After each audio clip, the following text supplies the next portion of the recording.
The gun control debate, part 2, differing opinions and the gun control debate.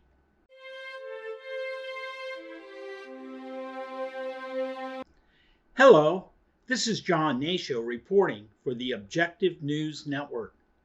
Welcome to part 2 of our series, The Gun Control Debate. In part 1, we briefly placed the gun control debate in historical context.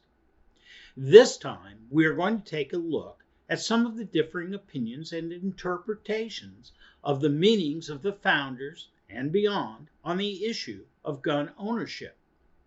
As we shared with you in part 1, here at the Objective News Network, we use an advanced research software tool called authentication to bring us validated information from credible sources to support our news analysis.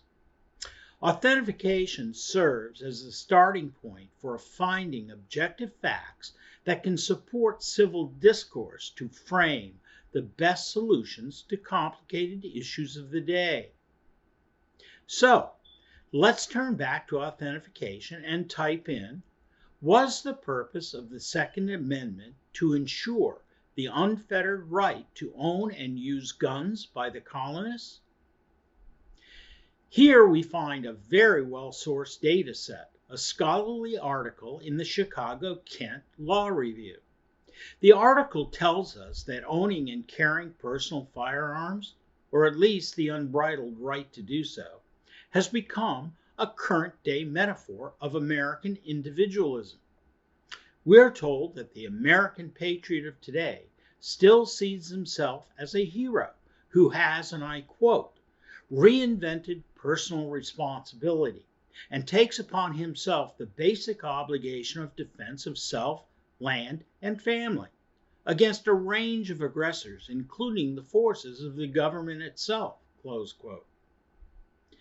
The same article goes on to state that these individual rights proponents largely ignore the introductory clause of the Second Amendment, which states, and I quote, a well-regulated militia being necessary to the security of a free state.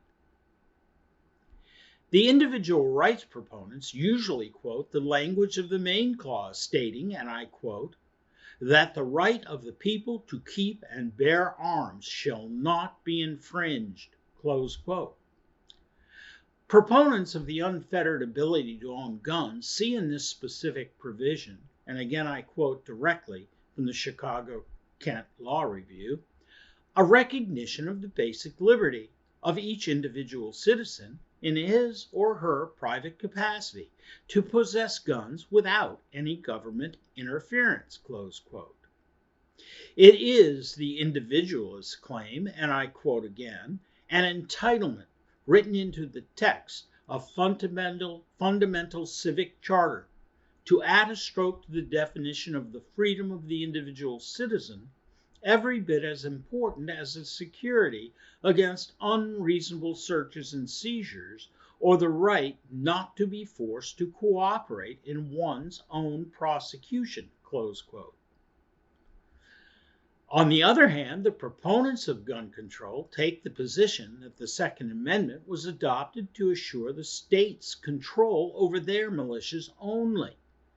They argue that the newly liberated colonists, still mistrustful of any large central government and its standing armies, wrote the Second Amendment into the Bill of Rights out of concern over the powers granted to the new federal government in Article 1, Section 8, which grants powers expressly allowing Congress to, and I quote, call forth the militia to execute the laws of the Union, suppress insurrections and repel invasions, and to organize, arm, and discipline militias for these purposes. Now, let's go back to authentication and type in, did the colonists need guns to survive in colonial America? Here we immediately come across a data set at classroom.synonym.com entitled Tools and Weapons of the Colonial Americans that tells us, and I quote, the people of colonial America faced many hardships, such as harsh weather, wild animals, and hostile natives.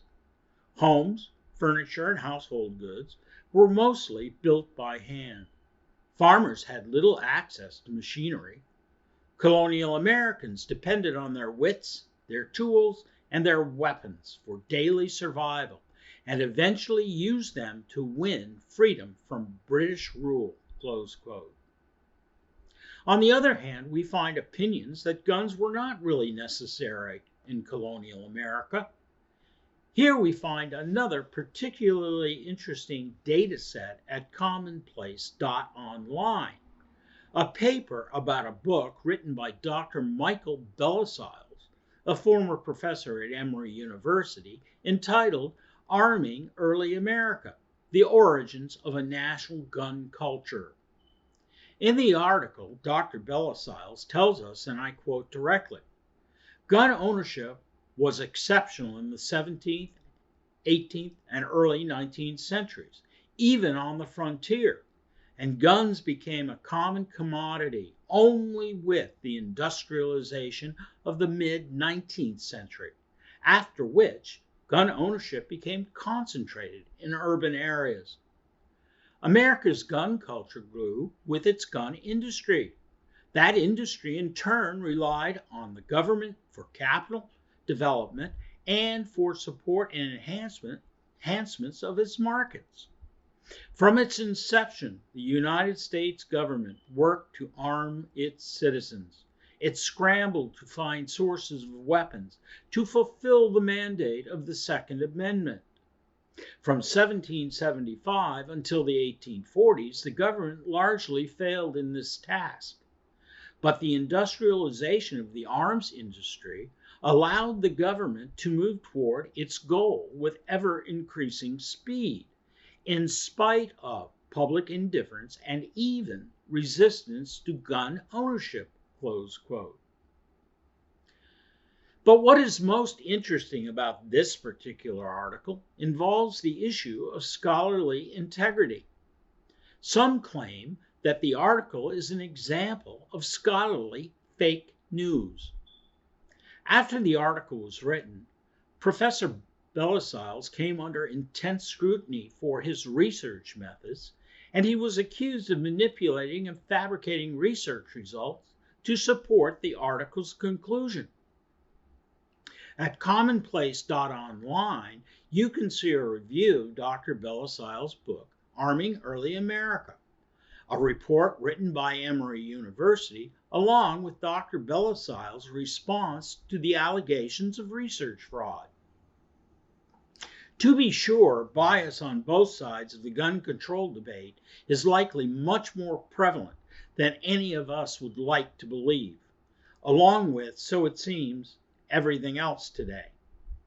That's why fully understanding the credibility of your sources and their so-called facts is so important to any rational discussion on how best to address the proper role of guns in American society today, and in order to properly support civil and intelligent discourse on the issue.